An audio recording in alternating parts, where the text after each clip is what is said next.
अस्सलाम वालेकुम। आज हम पढ़ेंगे historical background of psychology, second chapter of psychology, जिसमें हम पढ़ेंगे ग्रीक पीरियड पढ़ेंगे हम। उसके बाद schools of thoughts of psychology पढ़ेंगे, जिसमें हम पढ़ेंगे structuralism, functionalism, psychoanalysis, behaviourism, humanism and cognitivism. मैं आपको बताऊंगी कि schools of thoughts of psychology है क्या। सबसे पहले ग्रीक पीरियड चला था कि उसमें साइकोलॉजी ने कितनी तरक्की की। उसके बाद स्ट्रक्चरलिज्म वाले आ गए, उन्होंने कहा साइकोलॉजी क्या है। फिर फंक्शनलिज्म आ गया, उन्होंने अपना नज़रिया दिया। फिर साइको एनालिसिस आ गया, उन्होंने अपना नज़रिया दिया। ऐसे ही सो ऑन अपने अपना नज़रिया देते कि साइकोलॉजी ये है, साइकोलॉजी डिफरेंट पीपल्स ने अपनी अपनी राय दी, डिफरेंट साइकोलॉजिस्ट ने अपनी अपनी राय दी, उनको क्रिटिसिज्म मिली। फिर एक साइकोलॉजी की जो मेन जो उसमें इम्प्रूवमेंट हुई वो लास्ट पे आई। ठीक है, सबसे पहले हम पढ़ते हैं ग्रीक पीरियड। साइको एनालिसिस में ग्रीक पीरियड 1800 में शुरू, 1800 ज़्यादा प्रोमिनेंट एरिया है इसका। In the 17th century the French philosopher Rene Descartes ने एक इंट्रोड्यूस की थी आइडिया ड्यूअलिज्म का। ड्यूअलिज्म क्या कहता है, उसने कहा जी mind and body were two separate entities, यानी कि माइंड क्या है हमारा consciousness, thoughts and feelings different है, बॉडी यानी कि ऑर्गन सिस्टम, ये दोनों चीज़ें आपस में डिफरेंट है। इन दोनों की इंट्रैक्शन होती है तो ह्यूमन बॉडी एक डिफरेंट बिहेवियर या एक्सपीरियंस शो करती है, फीलिंग शो करती है, बिहेवियर शो करती है इन दोनों के इंट्रैक्ट होने से। यानी कि 17th सेंचुरी तक यही समझा जा रहा था mind and body were two separate entities. Next क्या हुआ, नेक्स्ट डिफरेंट साइकोलॉजिस्ट ने कंट्रीब्यूट किया। कुछ ने नेचर वर्सेस नर्चर का दिया आइडिया, जिसके मुताबिक कि कैसे हेरिडिटरी हमारा बिहेवियर बनाती है और नेचुरल इन्वायरमेंट्स हमारा बिहेवियर बनाते हैं। फिर और उसके बाद डिफरेंट लोग आते गए, विल्हेल्म वाउंट आया, टिचनर आया, और ऐसे ही डिफरेंट लोग आते गए। उन्होंने साइकोलॉजी की अपने अपने हिसाब से उसको बताते गए डेफिनेशन, साइकोलॉजी ये है, साइकोलॉजी क्या है। ठीक है, डिबेट होती गई लोगों की। उसके बाद क्या हुआ, psychology emerges as a separate discipline कब हुई, 1800 में एक जर्मन फिजियोलॉजिस्ट था विल्हेल्म वाउंट। उसने आके इन्वेस्टिगेशन की साइकोलॉजी पे और उसने अपना एक साइकोलॉजी को बुनियाद फराहम की। हम विल्हेल्म वाउंट को फादर ऑफ साइकोलॉजी भी कहते हैं, क्योंकि सबसे ज़्यादा साइकोलॉजी पे जो बेसिक काम है वो विल्हेल्म वाउंट का मिलता है। इसने 1879 में साइकोलॉजिकल लैब भी बनाई, जो कि पहली लैब थी साइकोलॉजी की लिप्सिक यूनिवर्सिटी में। अच्छा, वाउंट ने साइकोलॉजी को कैसे परसीव किया, how did Wundt view psychology. Wundt कहता है द सब्जेक्ट साइकोलॉजी क्या है, the study of human consciousness and sought to apply experiment methods to study internal processes. यानी कि हम सिंपल अल्फाज में क्या बोलेंगे, स्टडी क्या है, साइकोलॉजी क्या है, साइंटिफिक स्टडी है बिहेवियर और मेंटल प्रोसेसेस की, कैसे हमारे मेंटल प्रोसेसेस, हमारा कॉन्शियसनेस कैसे हमारा बिहेवियर बनाता है, उस पर डिफरेंट इसने एक्सपेरिमेंटल मेथड किया। इंटरनल मेंटल प्रोसेसेस कैसे इंटरफेयर करते हैं हमारा बिहेवियर बनाने में। सबसे पहले इसने एक टर्म इंट्रोड्यूस कराई जिसे इंट्रोस्पेक्शन कहते हैं, यानी कि अपना मुराकबा करना। ये साइकोलॉजी में सबसे पहले विल्हेल्म वाउंट का काम है इंट्रोस्पेक्शन का, और यही विल्हेल्म वाउंट का काम पहला स्कूल्स ऑफ थॉट है स्ट्रक्चरलिज्म विल्हेल्म वाउंट का ही है, जिस पे काम ज़्यादातर इसको प्रमोट किया था इसी के स्टूडेंट टिचनर ने। वो हम आगे मैं आपको पढ़ाती हूँ। हम अब पढ़ेंगे schools of thoughts of psychology. Psychology में कौन कौन से स्कूल्स ऑफ थॉट हैं। विल्हेल्म वाउंट का काम कहलाता है स्ट्रक्चरलिज्म में इंट्रोस्पेक्शन की टेक्निक आती है, यानी कि अपना कैसे मुराकबा करके बिहेवियर बनता है, कैसे हमारे फीलिंग्स, हमारे मेंटल प्रोसेसेस, थॉट्स, कॉन्शियसनेस कैसे हमारा बिहेवियर बनाती है। सबसे पहले हम बात करेंगे स्ट्रक्चरलिज्म की ही। एडवर्ड बी टिचनर ये वाउंट का स्टूडेंट था, फेमस स्टूडेंट है ये। उसने सबसे ज़्यादा काम किया था इस स्ट्रक्चरलिज्म स्कूल्स ऑफ थॉट पे। According to structuralism human consciousness could be broken down into smaller parts using a process known as introspection, यानी कि इंट्रोस्पेक्शन के ज़रिए, मुराकबे के ज़रिए ह्यूमन कॉन्शियस, इंसान का शऊर, उसको पार्ट्स को डिफरेंट छोटे छोटे पार्ट्स में डिवाइड कर देता है। फिर वो आपस में उनके रिएक्शन और रिस्पॉन्स को देखता है। यानी कि हम इसको सिंपल अल्फाज में क्या कहेंगे, सेंसेशन होती है, फिर उस पर परसेप्शन जो होती है उसको स्ट्रक्चरलिज्म का नाम दिया जाता है। It focuses on identifying the fundamental elements of consciousness such as sensation, feelings and ideas and understanding how they combine to form mental experiences, complex mental experiences। यानी कि हमने अपने कॉन्शियस को डिफरेंट पार्ट्स में तोड़ दिया। कैसे? सेंसेशंस अलग, फीलिंग्स अलग, आइडियाज़ अलग, फिर इन सब की अंडरस्टैंडिंग, इनको कंबाइन करके जो मेंटल एक्सपीरियंस हमने किया है, कम्प्लेक्स मेंटल एक्सपीरियंस, उसको स्ट्रक्चरलिज्म इन्होंने स्टडी किया। ठीक है, स्ट्रक्चरलिज्म वालों ने इसे बोला कि ये साइकोलॉजी है, डिफरेंट बॉडी के ह्यूमन माइंड का ब्रेक डाउन कर देना डिफरेंट पार्ट्स में और फिर उनका एक दूसरे के साथ इंटरेक्ट करके कम्प्लेक्स मेंटल प्रोसेस बनाना। ये स्ट्रक्चरलिज्म वालों ने बोला कि इसको साइकोलॉजी कहते हैं। उसके बाद आ गई फंक्शनलिज्म।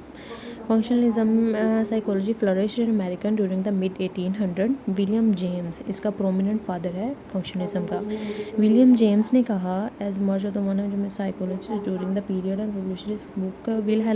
विलियम जेम्स ने अपनी एक बुक, टेक्स्ट बुक पब्लिश कराई, द प्रिंसिपल ऑफ साइकोलॉजी, और ये इसको अमेरिकन साइकोलॉजी का फादर भी बोलते हैं। इसने क्या कहा, फंक्शनलिज्म वालों ने कहा उन्होंने ह्यूमन कॉन्शियसनेस पे तो काम किया, but their conceptions of it were significantly different while the structurals how to break down. अच्छा, फंक्शनलिज्म ने काम क्या किया? हम पहले स्ट्रक्चरलिज्म में बात कर रहे थे कि मेंटल प्रोसेसेस में ह्यूमन कॉन्शियसनेस को डिफरेंट पार्ट्स में उसको ब्रोक कर देना और फिर उनका आपस में कॉम्प्लेक्स एक दूसरे पर एक्सपीरियंस देखना। उसको फंक्शनलिज्म कहते हैं। उनके फंक्शंस पे हमने देखना है कि वो कैसे फंक्शन कर रहे हैं आपस में, यानी कि स्ट्रक्चर ओवरऑल ह्यूमन माइंड के स्ट्रक्चर पे काम करती थी और फंक्शनलिज्म उनके फंक्शन पे काम करती थी। स्ट्रक्चरलिज्म वालों ने बोला कि इंसान का स्ट्रक्चर उसका माइंड का स्ट्रक्चर उसका बिहेवियर बनाता है। फंक्शनलिज्म कहा नहीं, उसके फंक्शंस ह्यूमन बिहेवियर बनाते हैं। ऐसे ही नेक्स्ट आ जाएगा psychoanalysis third school of thought है। साइकोएनालिसिस प्रोमिनेंट काम है सिगमंड फ्रॉइड का। सिगमंड फ्रॉइड को साइकोलॉजी में बहुत ज़्यादा अहमियत हासिल है। इसने इतना काम किया है कॉन्शियसनेस पे, सबकॉन्शियस, अनकॉन्शियस पे। सिगमंड फ्रॉइड ने साइकोलॉजी को बुनियाद बख्शी है, अगर हम ये कहें तो गलत ना होगा। The emergence of psychoanalysis. अब हम पढ़ लेते हैं साइकोएनालिसिस है क्या। साइकोएनालिसिस बेसिकली है, सिगमंड फ्रॉइड ने अपना एक कॉन्सेप्ट दिया था कि ह्यूमन बिहेवियर बनता है कॉन्शियस एक्सपीरियंसेस के थ्रू। इंसान का सब कॉन्शियस और अनकॉन्शियस मिलके उसका बिहेवियर बनाते हैं। सिगमंड फ्रॉइड का ये कहना था। उसने एक ड्रामेटिक वे में साइकोलॉजी का तस्वुर ही चेंज कर दिया। थ्योरी ऑफ पर्सनालिटी दी इसने, जिसमें उसने अनकॉन्शियस माइंड की अहमियत को, इम्पोर्टेंस को उजागर किया। अब हम इसको पढ़ भी लेते हैं। उसने एक अपनी बुक दी थी psycho pathology of everyday life.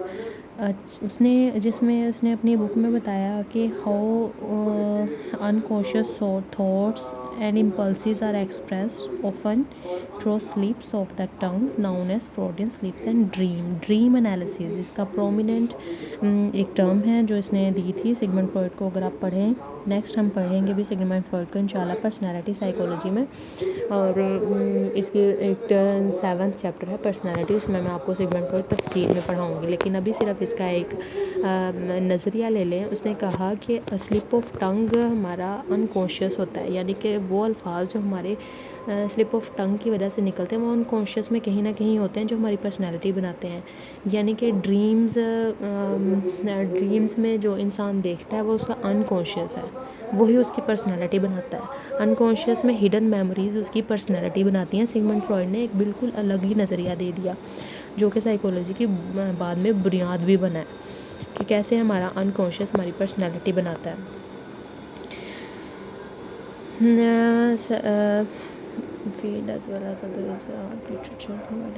Next हम पढ़ेंगे, मैं सिगमंड फ्रॉइड आपको नेक्स्ट लेक्चर में ही तफसील से बताऊंगी।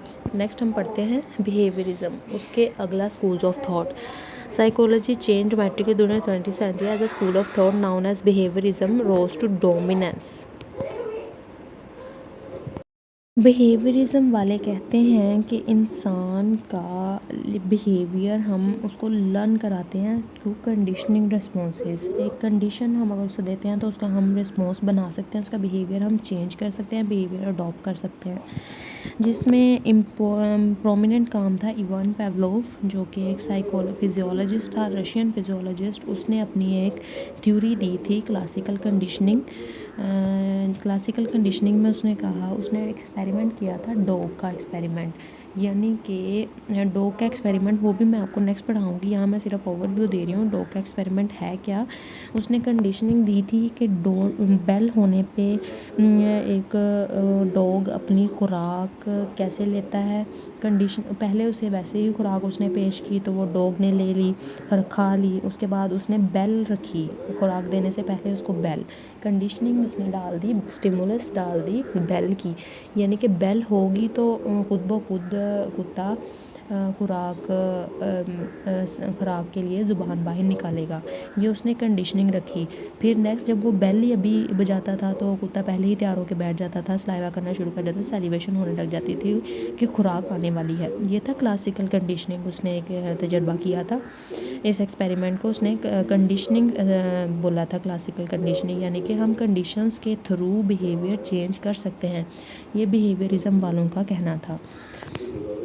नेक्स्ट हम पढ़ते हैं, अभी भी इसमें एक और साइकोलॉजिस्ट भी थे, जॉन बी वाटसन। इसमें बिहेवियरिज़म का प्रोमिनेंट साइकोलॉजिस्ट नेम था जॉन बी वाटसन। उन्होंने भी अपनी थ्योरी दी थी जो कि इब्राहिम मैस्लो की थ्योरी से रिलेट करती है।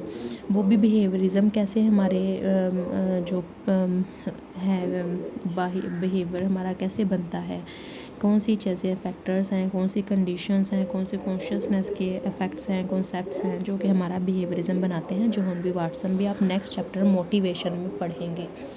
और इब्राहिम मैस्लो प्रोमिनेंट फिगर है मोटिवेशन में एज अ बिहेवियरल साइकोलॉजिस्ट, वो भी आप उसमें पढ़ेंगे। अभी सिर्फ इनके कॉन्सेप्ट क्लियर हो रहे हैं हिस्ट्री में कि जॉन बी वाटसन का क्या काम था, बिहेवियरिज़म में इसका क्या काम है, इब्राहिम मैस्लो का क्या काम है, इवान पेवलोव का क्या काम है। ये हम सिर्फ इनका ओवरव्यू ले रहे हैं एज अ हिस्ट्री के तौर पर।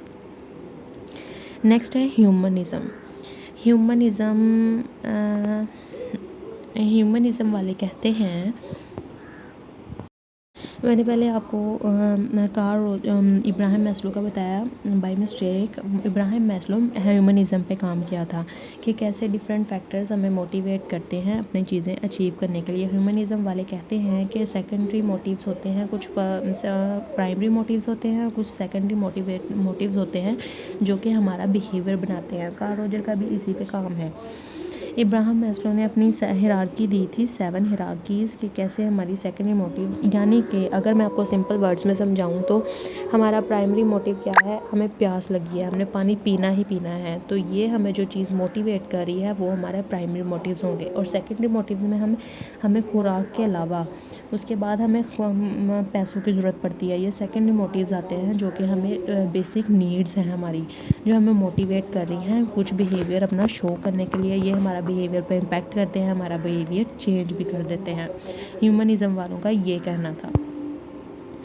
आगे आ जाता है कोग्निटिव साइकोलॉजी। कोग्निटिव साइकोलॉजी में क्या है, cognitive psychology during the 1950 and 1960s movement known as the cognitive revolution began to take hold in psychology. During this time, cognitive psychology began to replace psychoanalysis and behaviorism as a dominant approach of study of psychology. Psychologists were still interested in looking at observable behavior, but they were also concerned with what was going inside the mind. The introduction of brain imaging tools such as MRI and PET scans have helping improve the ability of research to more closely study the inner working of the human brain. अब cognitive psychology क्या कहती है कि हमारी कोग्निशंस, यानी कि हमारे brain के जो क्या चल रहा है वो चीज़ें हमारी साइकोलॉजी बनाती हैं। यानी कि हमारी कोग्निटिव में क्या चीज़ें आ जाती हैं, हमारा कॉन्शियसनेस आ जाता है, हमारा थॉट्स आ जाता है, फीलिंग्स आ जाती हैं, सेंसेशंस।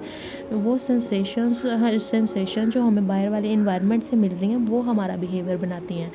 ये MRI PET ये सब कुछ हमारे ब्रेन की स्कैनिंग के लिए बना है।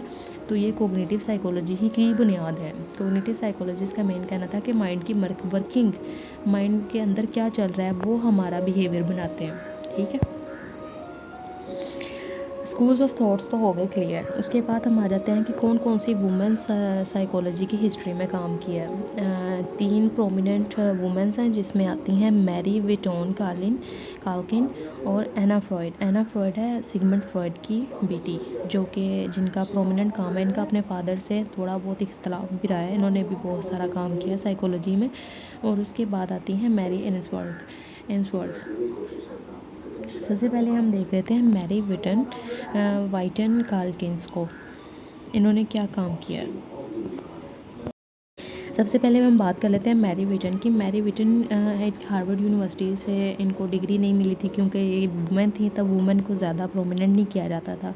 इन्होंने सबसे ज़्यादा विलियम जेम्स यानी कि फंक्शनलिज्म वालों के साथ ज़्यादातर इनका काम है। और उसके बाद इन्होंने इतनी ज़्यादा मुश्किलात फेस करने के बावजूद भी वो माइक्रो साइकोलॉजिकल एसोसिएशन की प्रेसिडेंट बनी थी, जो कि फ़र्स्ट वुमेन थी एज आ अमेरिकन साइकोलॉजिकल एसोसिएशन। साइकोलॉजी को प्रोमिनेंट फिगर थी। उसके बाद आ जाती है एना फ्रॉयड साइको एनालिसिस पे इन्होंने काम किया था। उन्होंने बहुत सारे डिफेंस मैकेनिज़्म सिगमंड फ्रॉयड की थ्योरी में जो आप डिफेंस मैकेनिज़्म पढ़ते हैं, डिनाइल और इस तरह के जो डिफेंस मैकेनिज़्म हैं, उन पे इन्होंने बहुत काम किया था एना फ्रॉयड ने। उन्होंने चाइल्ड साइको एनालिसिस पे भी काम किया था कि चाइल्ड का साइको एनालिसिस यानी कि उसका अनकॉन्शियस कैसे उसकी पर्सनैलिटी बनाता है और क्या बड़ा होकर बनता है। और एरिक रिक्सन की डेवलपमेंटल स्टेजेस, वो उन पे भी इन्होंने उनके साथ बहुत ज़्यादा काम किया था। नेक्स्ट है मैरी एन्सवर्थ। ये एक डेवलपमेंटल साइकोलॉजिस्ट थी। उन्होंने अटैचमेंट पे काम किया था कि कैसे एक बच्चे की अपने केयर गिवर के साथ अटैचमेंट उसकी कैसे वो उसकी अटैचमेंट उसकी डेवलपमेंट में काम आती हैं, जिसको नाम दिया जाता है स्ट्रेंज सिचुएशन असेसमेंट का। इनका काम ज़्यादातर अटैचमेंट पे था। अगर आपको कोई चीज़ समझ नहीं लगी तो आप मैसेज कमेंट्स में पूछ सकते हैं। बाकी इस चैनल को सब्सक्राइब कीजिएगा, लाइक कीजिएगा, और अगर कोई गलती हो तो मुझे हाईलाइट ज़रूर कीजिएगा। शुक्रिया, अल्लाह हाफ़िज़।